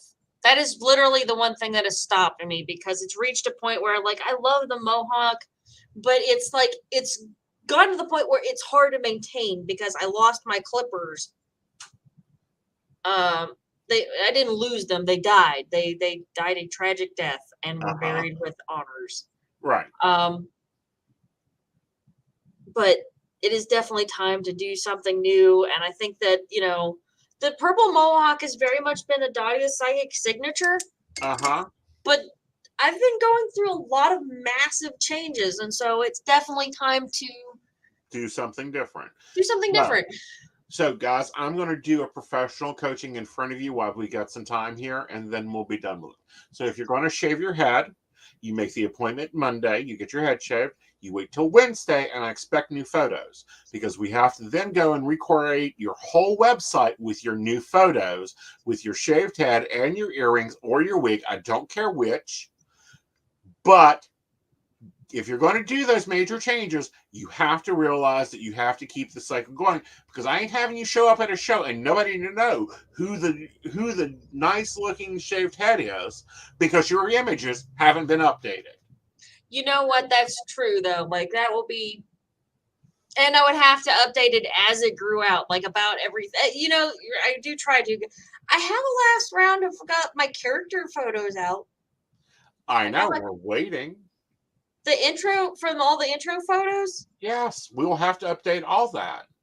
Yeah, no, they're all in Trello right now. The ones from the intro video, because those are all characters. Okay. Well, so again, they've all got wigs will probably get moved in and used. But point being is, if you make a major image change like that, then we have to go through and update everything for you. We need 2 weeks ahead of time, and it cannot be, as Joe puts, not on a shameless self-promotion. Furthermore, you haven't dyed a lot of your hair in a long time, so we should donate that. It's not long enough to donate. Bull. It's got to be, because I've donated before. I have way too much of my own hair hanging around my house. Like, I need to think about that. Anyway, let's not. I'm thinking about doing it for a thing. Like, I was thinking about doing it live. Seeing if I could do like a Cash App thing for like suicide prevention. I don't know. I don't have that out. That's a decision that we have to have a plan for, because you're a professional, and your face and your head and your look makes everything in general link in. It's like when we started the Psychic Coffee Shop, we wore polos all the time. Okay. Oh, the polos. Yes. Joe was telling me about the polos, how they slowly faded out into t-shirts. So if you look at my images, I used to be in polos and dress shirts. Now I'm in t-shirts in all my images. It's 12 inches. Yeah, you've got to have like 12 inches. It might be, if I shave it, this part might be, but it's not enough, and it's dyed on the ends. Like the ends from where I did will take anything, honey. I do believe. Like, there's organizations out there that will take it. I actually might do something like that, because I have an obscene amount of my own hair. Yeah. It's weird. Like, I've got in a box of dead things. I need to probably not announce it on air, because I'm not ashamed and I'm pretty healthy. Like, honestly, this is the most mentally well I have been in my entire life over the last 5 years. Well, yeah, and again, you're coming out of what I call a storm. You're starting to find the real you. I mean, you recreated yourself. When was your day of freedom? My January 10th, 2018, which is going to be 5 years. I'm going to be celebrating 5 years of freedom January 10th. So, like, that's one of my stranger birthdays. Well, no, that's an important birth date, and you've got 2 more years, and then not one cell in your body will remember that time. And it's kind of crazy. Like, I still talk shit about my ex and about that time. And that's one thing that I am going to try and start really working on. You'll get out of that as you heal that trauma. When that story no longer has power for you or no longer has use for you, then you'll drop it. I don't know that I will, because I hate to say it, it's become, I don't hate to say it, a big part of what I do. Right. Is giving abused people who are in abusive relationships, permission to leave. Mm-hmm. So I don't know that trauma, it doesn't really hurt anymore, but it's like that song, every now and again I think about all the ways you screwed me over. Mm-hmm. Ooh, nice voice, Dottie. Oh, thank you. We should use that more often. Yeah, it has become what my weakness was once has become my strength, and it helps me to connect to people who are in a bad place. Right. Because I really, like, sometimes, because I try not to, like, just pick at a wound. Mm-hmm. But yeah, it is a place, it's my origin story. Right. I am a character. I'm a professional personality. So this is my origin story. Exactly. But at the same time, you'll find, and I did too when I came out of this, is I told the story, and I tell the stories less often. And when I do, it's almost like I'm talking about somebody else. Slowly but surely, it's... Yeah. I tell you what, there for a long time, I didn't realize how bad things had been. I knew that they were toxic. Mm-hmm. And I still don't. Sometimes I will. Sometimes I'll reach this point, but usually I won't even say that my ex abused me. No. Because he was better than everyone else in his family. Right. He was not okay. He was a damaged child who did not escape his family. Right. But he the was anger still there. I mean, I literally haven't seen this man in 4 years. Right.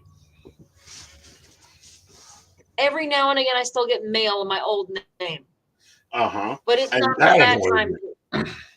And that annoys you. It always pisses me off. I understand. I see. Here's the thing. Like, and also this trauma, oddly enough, the group of people that it helps me connect to the most that I'm kind of proud of. I have a bunch of young... I have women in their early stages of their womanhood come to me. Mm-hmm. You know, trans women who are beginning their process. Mm-hmm. And like, and that's something I'm very proud of. And I realized that divorce process, how much I really did transition. Yeah.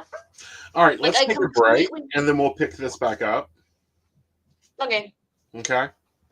Yeah, and then we're gonna have to cut it out because I want to go back to sewing, and I'm tired. I'm exhausted, y'all. I know you are. Hi, I'm Dottie the Psychic, and I'm sure you're wondering why I'm not wearing any makeup. Well, one reason is to irritate my social media manager, Asen Knight. Hi, Asen. The other reason is because I like to get to the naked truth about what it means to be a neurodivergent LGBT person with psychic abilities.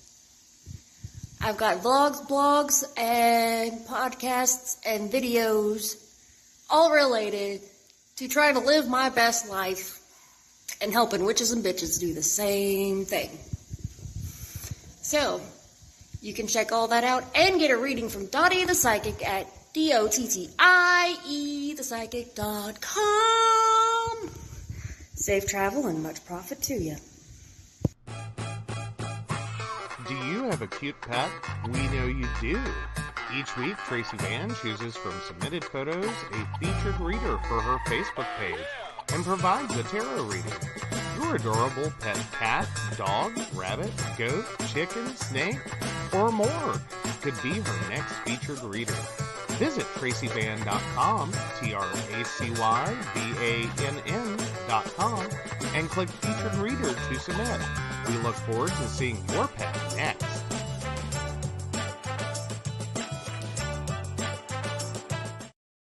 Hey everybody, Lady Gwendolyn here, and I am here to tell you how to get in contact with me and a little bit about what I do. I am the High Priestess that works with shadow work to help you grow and heal. And I work with access bars, Reiki, I do power forms. I'm recently getting into crystal healing, sound therapy as well. So you can go to Lady Gwendolyn Healing, that is LadyGwendolynHealing.com. Book your appointment with me. I do in person, I do over the phone, I do over Zoom. We can do that as well. My main goal is to help you grow and heal, because I've been there, I'm still going through it, and let my strength help guide you. See you soon. Hey everybody, Natalie here from The Pendulum's Path. If you are in need of guidance, direction, spiritual connection, healing, or more, you have come to the right place. I have worked as a psychic and a medium for over 3 years, connecting people from all over the world with their loved ones, giving them insight and guidance into their current situations, their past healings, their blockages, and what they need to know in order for them to have a better future. It would be my absolute honor if you would come to my website at www.thependulumspath.com. Visit my shop. I have a whole bunch of crystals, oils, balms, mystery boxes, and more. And visit my services. I offer 15-minute, 30-minute, and 60-minute sessions. I also have email readings available if you're not comfortable with the one-on-one session with me, or if you just want to try me out. I encourage you to come visit me at the Pendulum's Path, and let's get you back on the right track today. All right, and we are back in Dottie's Ironing. So we were talking. I think it's funny that like we're on my show, but like instinctually, I let you lead. It happens. I go into a shop. It's suddenly my shop. I know where everything is. I'm a leader, and that's a quality I just realized. But anyhow, we were talking about you. I'm a switch hitter.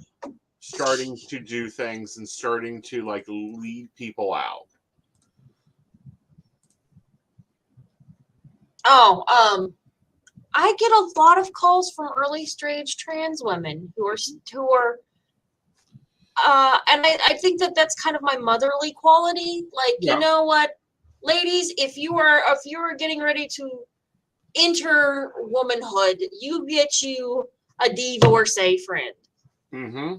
You get you a divorcee friend, because we might say some stupid shit because we don't fully understand what's going on, but let somebody else say some stupid shit to you. Mm-hmm. You know. Yep. We will be taking it apart. Yeah, I will take everything they say very personally. Mm-hmm. And also, it's more than that. Right. The thing is, like, here's the difference. Like, you're who you were Mm-hmm. is gone. Right. That old personality is obliterated, and you have to entirely recreate this new personality. Mm-hmm. Yeah. Now, this is my second podcast today, guys. You guys know that. The first one that I was on was Shelby, and she has a book, and I'm going to go ahead and throw the link out there. It's called Soul Freedom, and then her companion, Soul Freedom of the Companion. These books are amazing. I've worked through both of them. I really like them for that recreational process. So I'll pitch that. I'll throw resources all I can. And it helps That's always good. you look at that and Oh, break apart that puzzle. let me say this. Mhm. Because the original purpose of this live stream, even though we have completely derailed at this point, I should have mentioned this early on because I know people have probably started falling off. But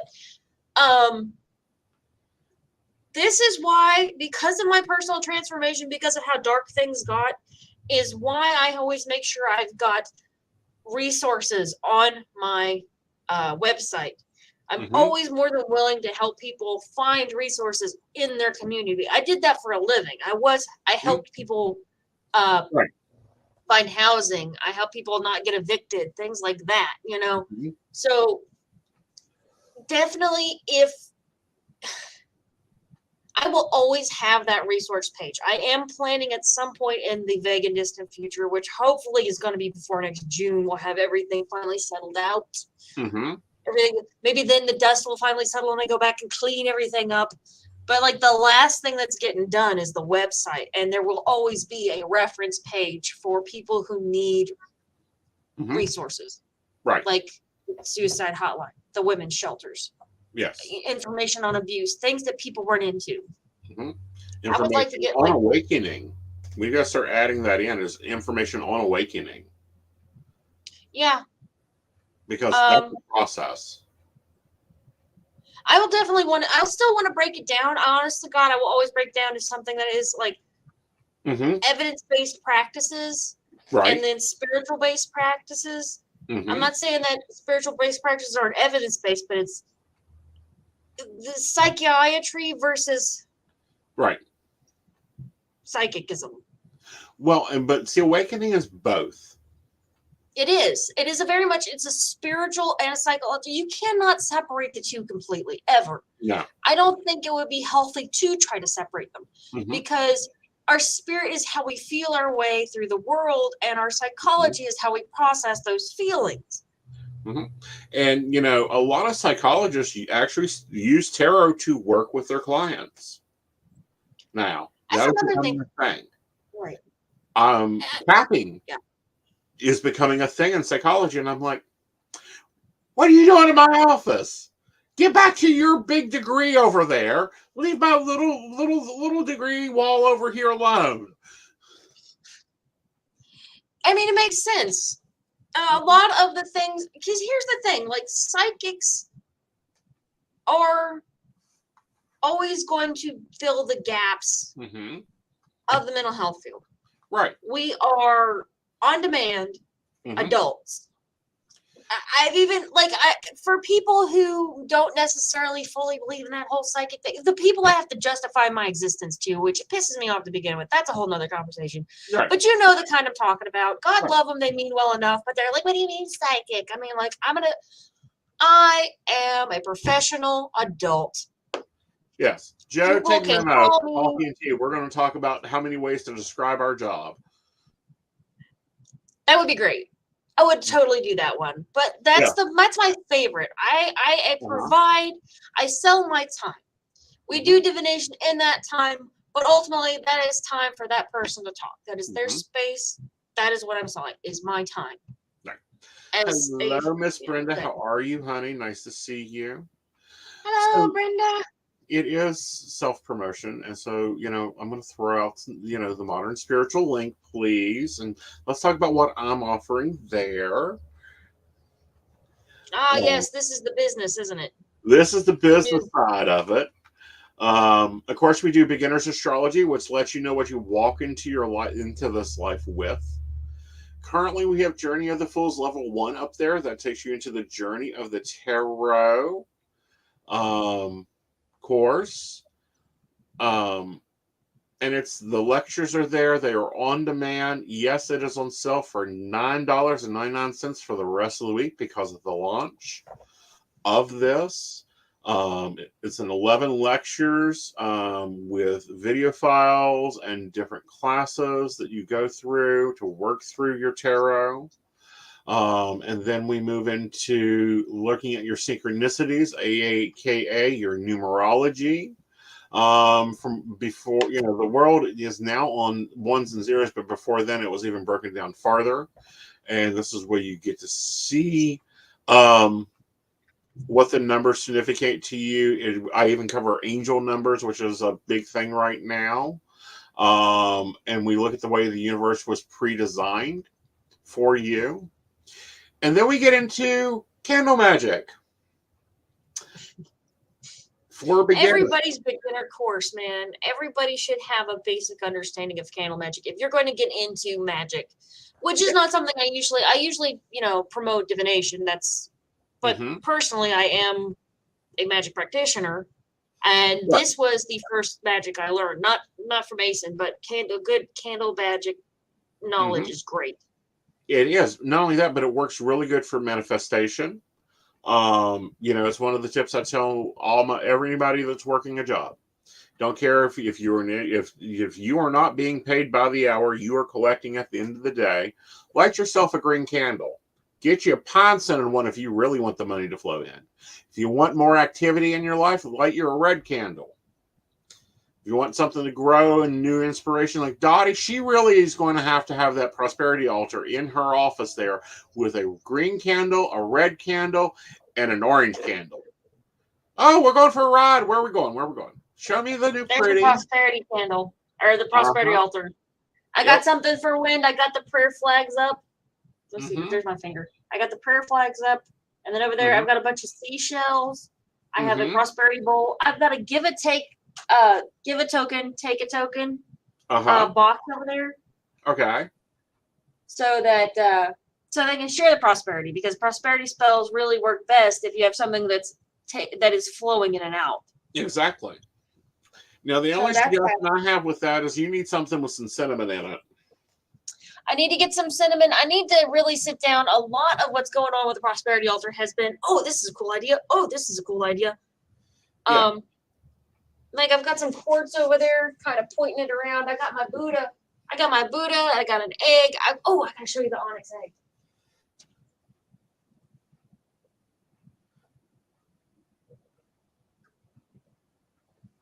This is beginner astrology. This course is the only course that there may be a delay on, because I actually give you your birth chart to work off of. Oh, now you got to make sure to give him a bath. Ooh. Yes, and take him for trips. Oh, I do take him for trips. I actually had a bag for him for a long time. We got up to the nudist colony. He sit right between my boobies. Ooh, he must have been happy about that. He fits right in my bra. It's ridiculous. Yeah. But there's other instructors from around the world. We have instructors in Germany. There's languages. Right now, all the courses, I believe most of the courses are in English or German. But there's courses in different languages, different currencies. Literally, advisors from every walk of life. They went around their networks and got the best of the best to be teaching you. And I have a green egg, and you have a what color egg? This is a green and brown onyx egg. Awesome. And the green, of course, onyx is a volcanic glass. So, and it's got pink. This is the pink. Yeah. My camera does not want me to get that close. It's like, look, back up. I don't know you that good. It's like this camera knows every single pore on my face, but it doesn't want me to get that close. Okay. But so that is for that is the eggs for the beginning. So that's on the prosperity altar. Yep. If anyone ever looks at our shows, the co-host with Joe Mag sits behind him on the altar. Everybody should have a stone egg. Yes. Oh, I've actually got. I'm going to take you for take you for a ride. I can't really take you for too much for a ride because you're connected to computer. I need to figure out this wall. I know what. I'm probably not going to have an alligator paw and a lottery ticket. That's cool. Yes. Yeah, alligator paws, chicken feet, You need protection. You want something to be held on to. Get you some chicken feet. You know, I actually have quite a collection of bird feet because I used to pick up roadkill all the time. But that's not what I wanted to say out loud. What I wanted to tell you was that you can get chicken feet at the dog food treat aisle. Yeah, they're wonderful for protection. You've got something going on, you get you a chicken foot, and you tell that foot what you want it to hold on to, and it'll hold on for dear life. Dude, just bought a natural obsidian necklace. All right, so you're going to wear that when you think you need to either cut ties with people, sacrifice something, or protection. Yeah, that's a good barrier. Honestly, though, like, here's the thing. Like, obsidian, I got black obsidian because this is one of those things that you can look. You have to be careful with black obsidian because you can reach the netherworld with this shit. You can, but you also want to make sure that is not near a window. Because it will catch fire. I want to do a whole video. I have a whole video planned out. This is one of those that was from the beginning. I had this video planned out since literally before my brother died. It was going to be the video that went out, but instead I had to do a memorial video for my brother. That's like 2019. I was going to do some basic safety tips. Yeah, well, basic safety tips have kind of gotten hidden into mythos. Here's one for you about keeping your crystal ball covered if you aren't reading. Does anyone know why we do that? It has nothing to do about protecting the crystal ball's energy or keeping anyone from connecting into the crystal ball. No, it's because you'll burn your fucking house down. Yes, your crystal ball should never see the sun. I was told that very early on. I'm like, what the fuck? It should never see the sun. And then my ex actually bought me a gigantic crystal ball. I ended up giving it away to a really good friend of mine. But it was a gigantic crystal ball, and it came with a warning in the back. This thing because it acts, especially the clear crystals, the ones that are like, they're crystal because they have a certain lead content, not because they're like warped or anything. But those crystals are magnifying glasses. If you put a magnifying glass in the sun, it will super concentrate that beam of hot light. And there's actually, you can find YouTube videos of people who are putting out fires, literally pouring water, watching their table burn up because they sit out on the table in the sun. Like, yeah, especially, and I love these, and they either, I call them my little newbies. They will go and they'll get a beautiful crystal ball. They'll get a beautiful black mirror, and they will set it up there. Red carnelian. Red carnelian. Are you having blood pressure problems? Are you also having circulatory problems? Red carnelian's great for both of those. Or are you trying to fix a heart issue?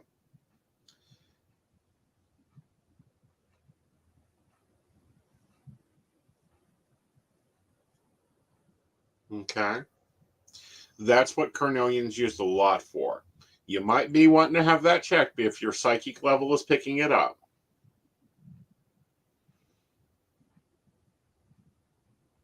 Also, you think about the heart. That is a big emotional expressive area in the chakra world. That is where we express from. Right. So if you're wearing red carnelian, do you feel like you are disobeying your own heart? Do you feel like you are doing things that are against your basic nature?